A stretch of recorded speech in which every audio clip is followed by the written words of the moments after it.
Top quality और consistent performance के लिए सिर्फ सिल्वर पंप्स। टॉप क्वालिटी और कंसिस्टेंट परफॉर्मेंस के लिए सिर्फ सिल्वर पंप्स, नाम याद रखना। गेली अनेक वर्ष नाशिक जिल्ह्यामधल्या आडल्या नडलेल्या शेतकऱ्यांना आर्थिक मदत करणाऱ्या आणि संकटातून बाहेर काढणारी नाशिक जिल्हा मध्यवर्ती सहकारी बँक आता स्वतःच अडचणीत सापडली आहे आणि या आर्थिक तोट्यामुळे आता या बँकेची ही मुख्य इमारत विकण्यास शासनाने देखील परवानगी दिलेली आहे। परिणामी या इमारतीची देखील आता विक्री केली जाणार आहे।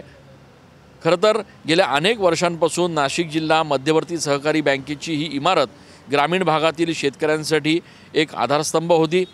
मात्र आता नाशिकच्या द्वारका परिसरात असलेली ही इमारत विक्री करण्यास शासनाने हिरवा कंदील दिलेला आहे।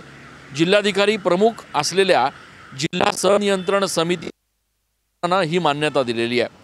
या इमारतीची सद्यस्थितीत 28 कोटी रुपये एवढी मूल्यमापन किंमत जी आहे ती निर्धारित करण्यात आलेली आहे।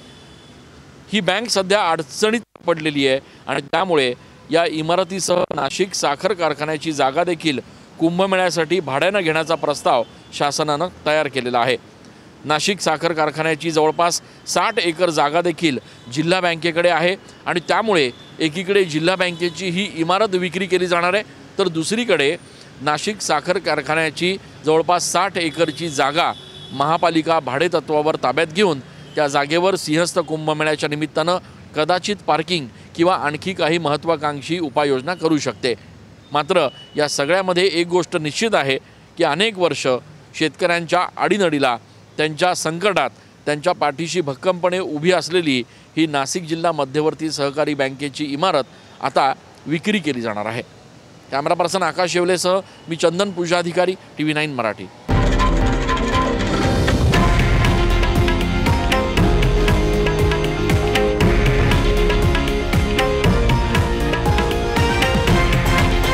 हे आहे देशातील नंबर 1 न्यूज नेटवर्क आणि आपण पाहत आहात TV9 मराठी, एकमेव।